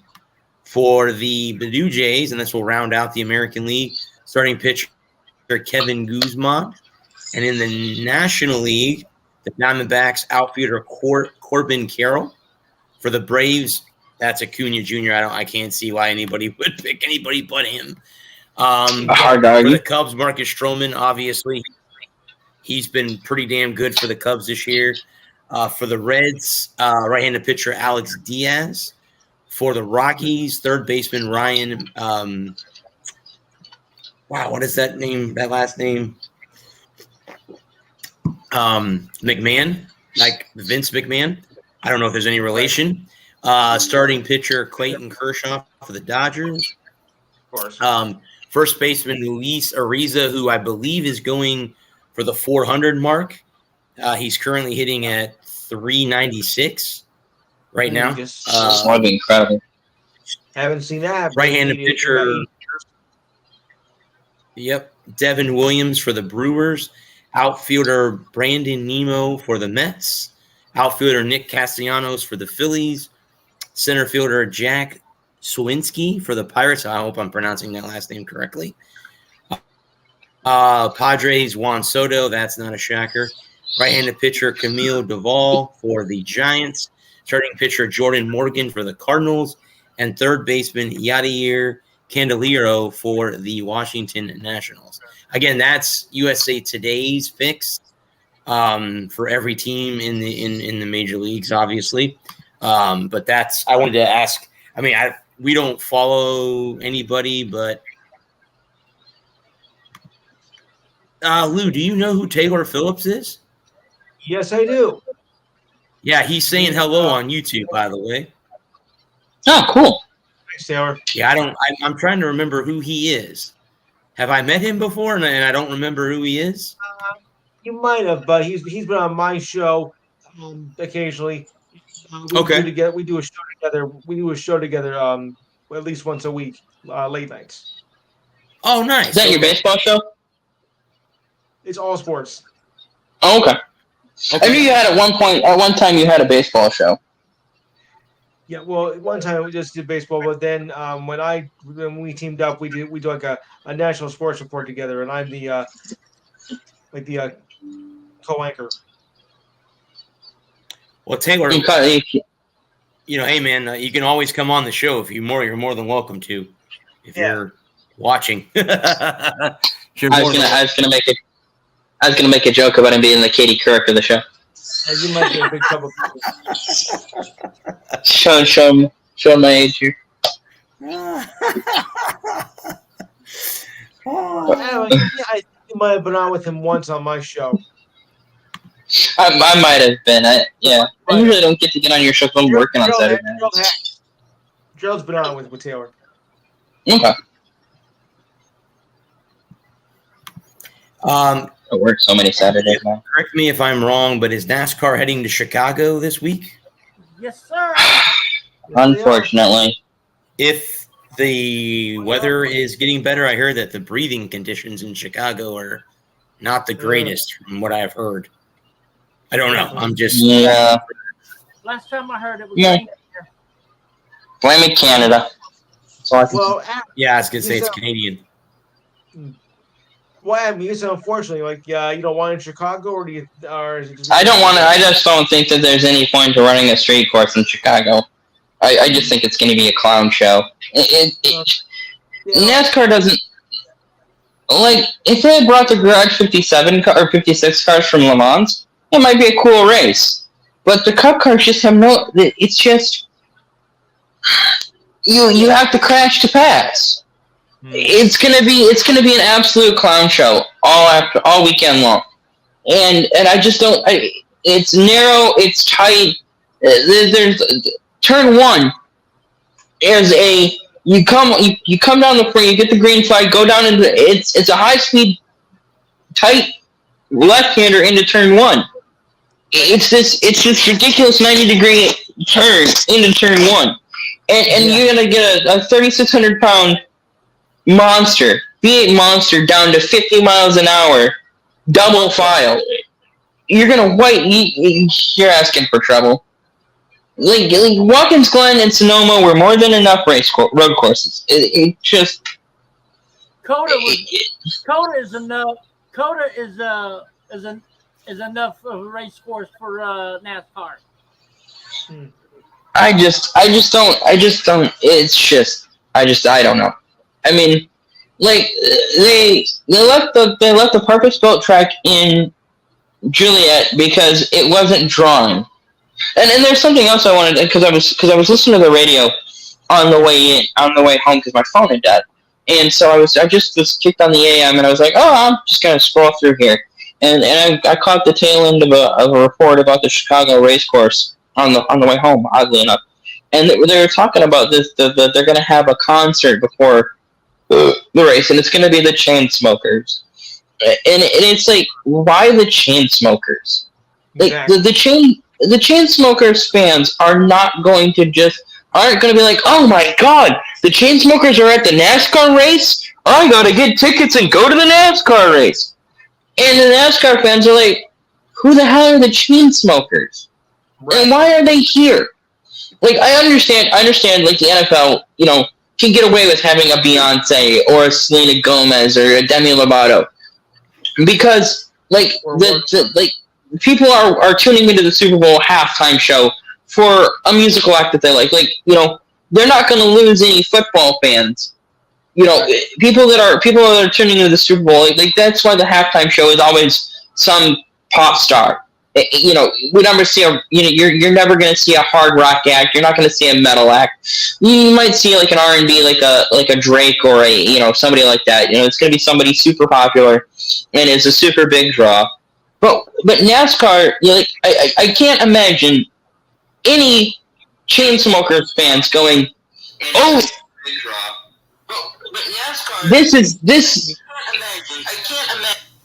Sorry. Okay, I'm getting feedback now. Is that on my end? No, that was me, buddy. Sorry. Okay. No, okay. I can't imagine Chainsmokers fans going, the Chainsmokers are going to be in Chicago at the NASCAR race? Oh, that's brilliant. I've always wanted to go to a NASCAR race. I just can't see it. Like, that's why, like, you need acts that are going to appeal, that where motorsports are going to appeal to those fans, to the fans of the band, where they go, oh, cool. I'm going to check out this NASCAR shit and see what the hell that's all about. And then I get to see one of my favorite bands in concert. Like, I can't imagine the Chainsmokers fans, whether they have, they could have 100 billion fans. But I can't imagine people that like Chainsmoker music going, NASCAR. Oh, it's brilliant. I'm going to go see a NASCAR race this weekend because the Chainsmokers are there. And that's the whole point of having a musical act at an event is to bring in the fans of that musical act that would be interested in your event that you're also holding. And so I just can't see Chainsmokers fans. They're a pop band. They're like light rock, like Christian adult contemporary music. I can't imagine people that listen. I can't imagine people who listen to that kind of music being interested in hanging out for 3 to 4 or 5 hours after the concert for a NASCAR race. I don't know who the Chainsmokers are, so. They had one super hit a couple years ago. That shit popped off, but I don't even remember the name of the song. I don't mind it. I don't mind. I'm going to country and classic rock like the Beach Boys, Temptations, stuff like that. I'll go with that any day. I do like that one song by the Chainsmokers, but it's not like I just don't want to spend the extra. Like how much extra is a ticket going to cost because they have this band here? I get rid of the band and cut the ticket prices and let me go to the race. Damn it! It's like I for me. As a fan of motorsports, like I'm here for the motorsports. I don't, like if you put a band in there, like a 3 Doors Down. Why couldn't we get 3 Doors Down? That would have been awesome. That would have been an awesome show because they have cross appeal. Like I can see 3 Doors Down fans who might not have gone to a NASCAR race, but hey, we'll go to the NASCAR race and get a 3 Doors Down concert in. Sounds good to me. Or, like a Shinedown or a Foo Fighters or somebody that has appealed to both fan base that where the fans of the band are going to be excited about sticking around and staying and getting invested and getting involved in motorsports. Where I just can't see Chainsmokers fans being at all interested in anything to do with motorsports. There's another band that would be good, and that would be Aerosmith. Or Imagine Dragons. Aerosmith is good. But and I think the other thing is like you want to appeal to younger fan, like you want to get a younger fan base. You want to get people in their 20s and 30s. Aerosmith, where Aerosmith is a little bit too old. Like that's why you bring in the idea of bringing in the Chainsmokers is to appeal to a younger audience, right? And I'm not saying I have anything against Aerosmith. I like Aerosmith. Some of my favorite songs are Aerosmith songs, but Aerosmith doesn't appeal to a young Aerosmith fans are older people who are probably already going to be there anyway. So you want to get a band whose fans are younger, who are interested in both fast cars and loud music, right? So if you can get, let's say you have 30,000 people that come for the concert, and you get 10,000 to stay invested in motorsports. Like you get an extra 30,000 people who weren't going to come otherwise. Now you get them to come and stay invested for the long haul, right? Because you need to bring in a new fan base, a younger fan base, a younger demographic that you can use to build and rebuild the popularity of the sport and create interest in younger people in their 20s, people in their teens. But you also have to be in a demographic that is already primed to like motorsports in the first place. Well, but who was supposed to be in Charlotte? When there was supposed to be a concert. Oh, was it the Doobie Brothers, I believe? Yes, it was. That's exactly. And the Doobie Brothers. Yeah. I mean, the Doobie Brothers aren't the Doobie Brothers fans. I could see them being interested in motorsports and interested in caring about racing. But the problem with bands like the Doobie Brothers or Aerosmith or any of those 70s or 80s bands is that their fan base is too old to be what the idea of bringing in a band like the Chainsmokers is that we have the Chainsmokers here because they have a younger audience who we're trying to capture the imagination of, right? So we want to appeal to a younger audience who we can keep and who we can get to invest in the sport and continue to stay invested in the sport. But you also have to have fans that are primed to be invested in the sport. And I can't see Chainsmokers fans. Maybe I'm wrong. Maybe Chainsmokers fans are just a secret bunch of NASCAR fanatics that I'm just unaware of. But I can't see that fan base going from the concert to the race and going, you know what, next week I'm watching on TV, right? And the idea of having a concert before an event is that you get those people to stay invested over the long term. And if you have a band, if you bring in an extra 20,000 people and you can get them to stay in, if you can get 10,000 of those 20,000 or 30,000 people to stay invested over the long haul, you can build upon that. You can grow from there. Hey, this NASCAR shit's pretty cool. You need to check it out, and it grows exponentially. But you have to have the right kind of people there that are already primed to like racing. I thought maybe, Bud, while they were bringing the Chainsmokers in, is they're from Chicago. They're not. They're from New York. I thought maybe that was the reason why they were doing it. I thought, hey, maybe they're from Chicago. They're going to have a hometown band play for the race. But I agree. I think it depends on you're trying to, like you said, they're trying to bring in a younger demographic, obviously. I have to agree with you. I really honestly don't believe there's a lot of Chainsmoker fans that are going to, hey, I'm going to go and I'm going to spend money and go see a concert, but then, and go see a race afterwards. Most likely, a lot of them probably go, you know what, I'm going to go see a Chainsmoker concert. I don't have to spend that much money, and then I'm going to leave. Yeah. And I'm going to go or they're not going to bother with, I'm going to wait until the Chainsmokers are in Chicago for a Chainsmokers concert, and I'm going to see them with 3 other bands or 2 other bands that are play similar music to the Chainsmokers, I'm going to go spend my money on that, as opposed to spending my money on one Chainsmokers set that, it's probably only going to be maybe 45 minutes, half hour. It could be as little as 20 minutes. And, I'm going to get 2 or 3 Chainsmokers songs. I'm going to hear the hits, and then now this NASCAR thing. Well, I was surprised, Bud, when I went to the outdoor game a couple years ago in Nashville.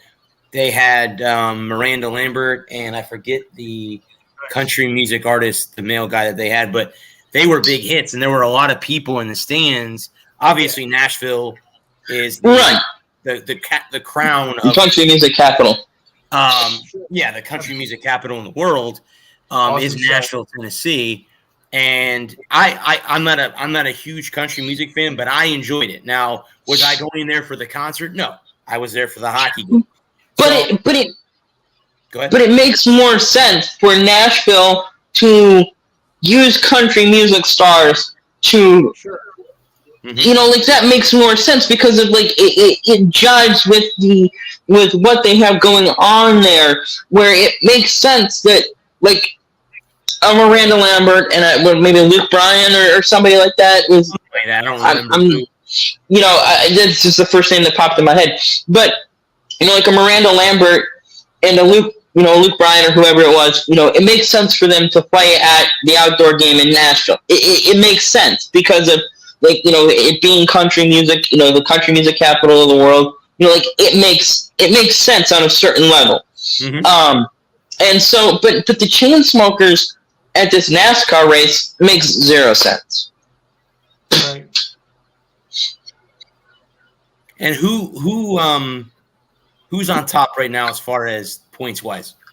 Top driver. Yeah.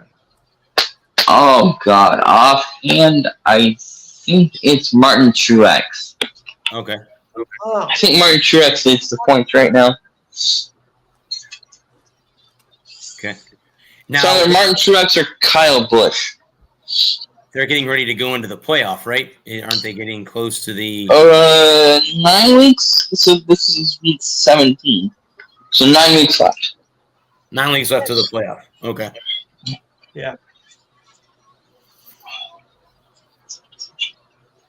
Alrighty then. Yeah, so they also said that they were talking about if they do crash, like Adam mentioned that there are probably going to be a lot of crashes in this race in Chicago. If they do crash, where do the cars go? There's not a lot of room for them to, crash and then get out of the way of everybody else. So it's going to be interesting to see how NASCAR plays that one out too. It's going to be a cluster, what? Yes. Yeah, Right. I have a funny feeling. Now, here's my question, guys, because you guys are both NASCAR guys. Let's say it's an absolute crap show, and will NASCAR come back next year? If it's an absolute mess, it's okay. It's a contract thing. They signed a 3-year deal. Oh, they did. Oh, so they got 3 years, and so We get no choice. this year. So 2025 will be the last year before they can. On the current contract, yeah. Okay, gotcha. All right. Yeah, unless it's an utter shit show, unless it's just god awful, Well, and they get out of that contract somehow. let's say it's Because got all. Yeah, Our crap festival show, we decided to cancel the next 2 years. yeah, that would be unless it's just if it's just unraceable, yeah. But they're stuck with this for the next 3 years. It's going to Gotcha. be, guys, because you get 43 high-performance cars going around like that, and those tight turns, and like Adam was saying, you get a 3,800-pound V8 monster to slow down, and you got them behind you. These cars behind you don't have nowhere to go. Yeah. You got them in front of you, you got them behind you, you got them beside you. Then you go down into turn 1/8, and everybody's gonna have to mind their P's and Q's getting into one on that first lap. somebody's going to try and dive bomb that sumbitch, and it's whether going to be hot. It's going to be crazy. Yeah, it's got the hallmarks of a mess. So, well, we'll see. There's going to be a lot of after race post race confrontations going on in the pits. Yeah, there's gonna be some bent fenders and hurt feelings. So, well, we can close, guys, with the NHL. The draft was, I think, the last 2 days. Number one was Connor Bedard, who they say is a generational talent, very similar to a Connor McDavid style player. A lot of people were upset with him going to Chicago, being that what happened with Beach, their former player. I know there was a lot of backlash. But then again, because the NHL does a draft lottery like MLB, or I'm sorry, not like the NBA does, they all, the more ping pong balls in the machine. And Chicago had the worst record, I think, in all of hockey last year. Yes. So that's why they got the number one overall pick.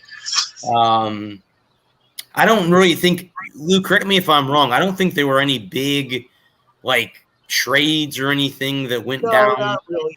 And most of these minor league players, we don't get a chance to see them very much because around here college hockey isn't that popular this part of the country, and all the rest are from the Canadian minor leagues in Russia. So we don't really get a chance to see a lot of these players that played in those leagues. So right, correct. Scandinavian countries. A little foreign concept. No fun. Yeah. There's not a lot of college hockey on around here anymore. No. Yeah, I don't think there were any real big surprises though. No, I don't think there were anything that jumped out in the draft. You got what you expected. It's pretty hard though to say what a generational player when a lot of people haven't really seen him. I think it's hyping it up a bit. A little premature. He could be premature. He could be the next Wayne Gretzky maybe, but then again he may be not. So before you start comparing to Lemieux, Gretzky, Messier, Guy Lafleur, I can go on with this all day, or whoever. But doesn't mean it's going to happen that way. Right. A sucky season this year, and don't expect you're going to go from worst to first just like that. It doesn't happen overnight. Mm-mm. No, and unfortunately, for a team like Chicago, they're definitely in a rebuild. Yeah, and absolutely. Yeah. And so Bernard, or however they pronounce it, he could be as good as McDavid, but they're gonna have to build around. They're gonna have to build around him, and it's really hard with the salary cap to build around a great player. Mm-hmm. A great player, unlike football, where I think football has this. Football is weird. If you have a great quarterback, you can have good receivers and a good offensive line and a good running back and win championships and be a perennial playoff team. Mm-hmm. But hockey, basketball, baseball, look at the A's, not the A's, the Angels. 2 generational talents, 2 future Hall of Famers, and they're mid-pack. And hockey's the same way. You can have 1 generational talent, but if the other 18 guys on the team are bottom 6 guys. Well, wait a minute. You said that the Angels are 2 generational players. Ohtani is 1, but who was the other one? Trout. Which was the other one, guys? Mike Trout. Oh, okay. Well, Mike Trout I don't know if you consider him a generational talent, but I've heard a lot of people consider him to be a generational talent. I'll take your word for it. And so you know, and it's so hard. You had to have, you know, when you have one superstar, you know, especially in a team game like hockey, you know, no matter how good you are, you have to have the pieces around you. You know, Malkin and Crosby were great, but they weren't. They needed pieces around them. They needed Fleury. They needed Letang. You know, they needed those guys that made them that they could make better. And you know, it wasn't until Letang and Fleury got there, and then Murray. You know, when they actually started, you know, and Hossa, you know, early on. You know, those great Pittsburgh teams. You know, they needed those pieces to complement Crosby and Malkin. Yeah. You know, and you know, unlike football, where you know, if you have, you know, if you double a great receiver, you know you're gonna leave somebody else open. And if you have a competent quarterback, he's gonna be able to find him. You know, if you take away Crosby and Malkin, then and you know, if Pittsburgh goes to the power play, you take away Crosby and Malkin and make somebody else shoot. You know on 5-on-5 you isolate Malkin, you isolate Crosby. You don't give them an extra inch, and you know you make them work for their ice, and you make it hard for them to you clog up the middle. You make it hard for them to get good looks, and then you worry about beating the rest. You know you worry about beating the rest of the team. You know, and so Bernard or whatever his name is there. You know, he could come out and he could have a 70-point season. He could, you know, he have 40 goals and 35 assists, or you know, whatever, 35 goals, 40 assists, and you know, he could tear it up. But and Chicago will be 17, you know, 52-8 or whatever, you know. Yeah, true. And so you know, like Lou was saying, you know, you know, they're not back in the thick of it yet, and I, you know, and we don't know what kind of ice time. You know, he might not even get. You know, he might be on the second line and only get, you know, 13 minutes a night. He might be on the third line and get, you know, 9 or 10 minutes a night. You know, it all depends on, you know, how Chicago wants to play it. You know. Yeah. He may end up going back to the OHL or whatever and playing another year in the OHL. He might end up, you know, they consider him a generational talent, but he may need conditioning, he may need work, he may end up in the AHL for a year. Yeah. Until he's ready to go in the NHL. He may play, you know, 20 games in the NHL this year. We just won't know until later on.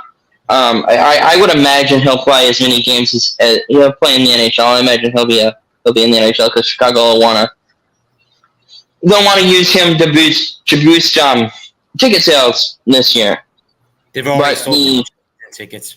Right. So they'll want to use him this year as to sell tickets. So I imagine he'll play most of the games, but he might rest when they're on the road. He may not play a lot of road games this year. Keep him from, especially if Chicago does stink, if they are bad, and they're not gonna win. And with that, Jesus Christ. With that, guys, we'll go ahead and close everything out. Lou, do you want to go ahead and talk about your show? All right. Enhanced Sports Show will resume this Saturday, 4 o'clock, despite the 4th of July weekend. We got a bunch of stuff to do. We got, of course, the NHL draft. We'll also look at the NHL schedule just released on yesterday.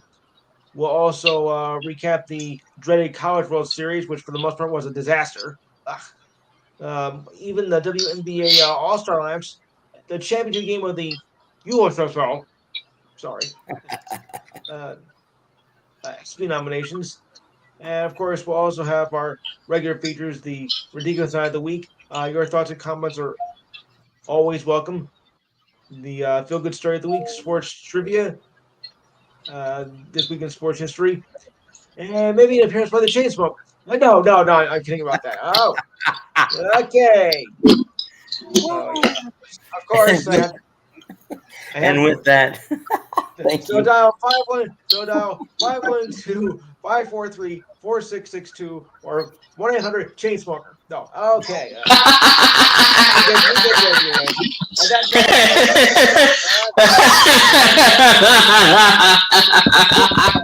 Oh, yeah, that's good. Exactly.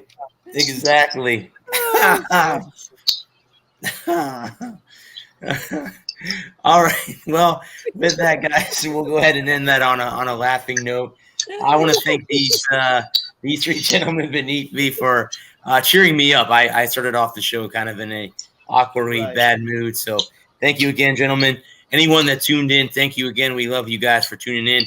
The show will be recorded on Facebook in the Walker Report Facebook group, LinkedIn, and on YouTube, our YouTube channel as well, the Walker Report. Head over there, guys. Share, like, and subscribe. We do appreciate that. Guys, we'll be back next week with a guest to talk about his book about Lance Armstrong. Until then, I want to thank the men and women of our armed services and our first responders. Thank you for doing what you do. Until then, guys, I have to get out of here as soon as the show's over. I got to make a phone call. But until then, guys, I love all of you guys. Until then, I am the sports nerd, Bradley Walker. Peace. Happy 4th. Smoke if you got 'em.